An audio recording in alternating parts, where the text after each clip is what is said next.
Okay, every leader out there wants two things, right? Speed and impact. But what happens when the fastest people on your team, well, they either burn out or they get bored and just leave? Today, we're going to break down how to hire, manage, and actually keep what we're calling a cheetah, your most ambitious, effective, and, let's be honest, sometimes challenging employees. And this quote right here, it gets to the absolute heart of the matter. So many companies say they want a cheetah. They want that person who's just unbelievably fast and effective. But then, they act all surprised when that same person gets restless doing routine tasks or sitting through endless meetings. It's a total mismatch. We fundamentally misunderstand what these kinds of high performers are actually built for. So here it is, the crucial distinction. A cheetah is built for one thing: acceleration. They are built to chase down new opportunities, to hit hard and to hit fast. What are they not built for? Maintaining a routine, slowly optimizing a stable, predictable process. Trying to force them into that kind of role isn't just inefficient, it's a recipe for frustration for everybody. Does this cycle feel painfully familiar? I mean, so many organizations are completely stuck in this loop. You get wowed by a candidate's energy in an interview, you bring them on, and then 6 months later, their motivation has just tanked and poof, they're gone. This explainer is all about how you can finally break that pattern for good. All right, so let's get on the same page and define what we're actually talking about. What is a cheetah in the business world? Well, you can think of them as a specialist in two things and two things only: acceleration and capture. Let's break this down. It's not just about being fast. That's too simple. It's this unique combination of things. It's rapid execution, a crazy steep learning curve where they get things in weeks, not months, and this intense, high focus that really works best in short, powerful sprints. They see an opportunity others miss, and they feel this almost physical need to act on it, like right now. And what's so interesting here are the behaviors that come with that profile. Cheetahs have an incredibly low tolerance for stagnation. I mean, boredom is basically their kryptonite. And yeah, that often leads to shorter tenures, which gets them slapped with labels like impatient or not loyal. But you know what? In reality, they are deeply loyal, just not to a company, but to the challenge, to learning, and to making an impact you can actually see. It's the bureaucracy that pushes them out, not the work itself. I love this table because it shows exactly where they fit in the bigger picture. Look, you absolutely need the gorilla. That's your stable pillar, the person who provides consistency. And you 100% need the elephant, the long-term steward who holds all that deep institutional knowledge. The cheetah is different. They're the specialist you bring in for pure, unadulterated acceleration.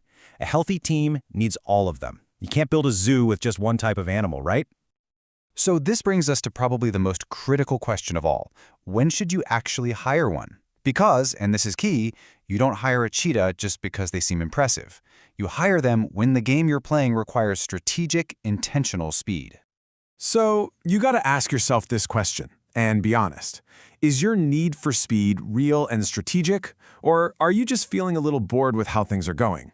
Because hiring a cheetah for the wrong environment is a huge mistake for everyone involved. So let's look at what the right environments are. Okay. The first perfect scenario is a launch. Think about it. You're entering a new market. You're building a new product from absolutely nothing.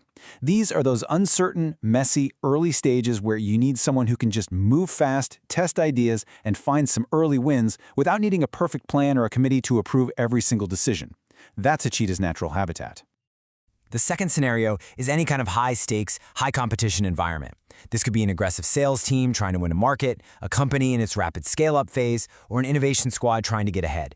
In these situations, speed is the strategic advantage. You need someone who is energized by that pressure, who can test, learn, and pivot faster than anyone else. And finally, you hire a cheetah for short, intense missions. Think of a project that's gone completely off the rails, or a crisis that needs an immediate, forceful response. In these cases, a cheetah provides what you see here: shock energy. They cut right through the clutter, focus on the one or two things that truly matter, and move a situation from red to green fast, precisely because the pressure is on and it's for a limited time. Okay, so you've decided you genuinely need a cheetah. Awesome. Now, how do you attract one? The trick is this. You have to stop thinking about designing a job description and start thinking about designing a mission. It's a totally different mindset. So any real mission for a cheetah has to have these 4 things. First, you define the chase. What specifically is the opportunity they're going after? Second, you empower speed. You give them the mandate to actually act fast. Third, you grant autonomy. You let them figure out the how. And fourth, and this one is so crucial, you're honest about the horizon. You acknowledge that this is a high-impact, 12 to 24-month mission, and you're ready to talk about what comes next. That kind of honesty is a magnet for this talent. This thinking translates directly into how you write your job ad. You have to use strong, action-packed language. A phrase like, own the end-to-end cycle, speaks right to their need for autonomy. Open, test, and grow signals a real, meaty challenge. And a line like, you get bored when it's predictable, well, that's a direct call-out that shows you actually get how their brain works. Now, on the flip side, these are the phrases that will make a cheetah run for the hills. Maintaining and optimizing, that just screams no challenge. Follow detailed procedures screams no autonomy. And any mention of many approval layers, well, that's just a total red flag for speed. You have to be brutally honest about the environment you're actually offering them. Now, when you get them in for an interview, it is so easy to just get dazzled by their confidence and their high energy. But you have to dig deeper. You have to test for more than just energy. Ask them about a time when going too fast actually created a problem. Ask them how they deal with internal roadblocks, or how they work with colleagues who are, a bit slower. Remember, you're not just hiring speed, you're hiring sustainable speed that can actually work inside a team. So you did it. You hired your cheetah. But the work is not over, not by a long shot. The onboarding process is absolutely critical. And, a little counterintuitively, they don't need to be left alone. What they need is a structured runway to take off from. And this right here is the classic mistake. You think because they're autonomous, you can just point them at a huge problem and say, go hunt, figure it out. The result is almost always the same. Chaos, a bunch of alienated colleagues, and total burnout within 90 days. They need structure to channel all that incredible energy effectively. And here's what that structure actually looks like. A simple 30, 60, 90-day plan. The first 30 days are all about mapping the terrain, understanding the internal politics, the product, who the key allies are. Days 30 to 60, that's when you have the first sprints. But, and this is important, with clear guardrails on budget and scope to avoid any collateral damage. And then days 60 to 90 are all about consolidating those early wins and adjusting their focus for the long term. Map, sprint, consolidate. Simple as that. Okay, finally, let's talk about the long game, or in this case, the 12 to 36-month game. How do you create the right kind of habitat where your fastest people can actually thrive without constantly feeling that itch to leave? Well, cheetahs thrive on a steady diet of new challenges. And that doesn't always mean a promotion. It can be a new project, a lateral move to a different problem. They need to be recognized for their impact, not just their activity.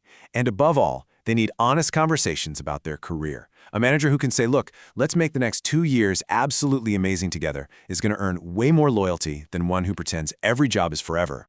And these are the big red eject buttons you have to avoid at all costs. Unnecessary bureaucracy. Punishing an intelligent risk just because it didn't pay off.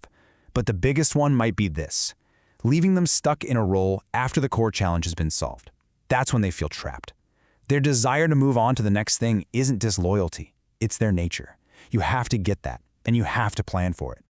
So, we end right back where we started, with one last question for you to think about.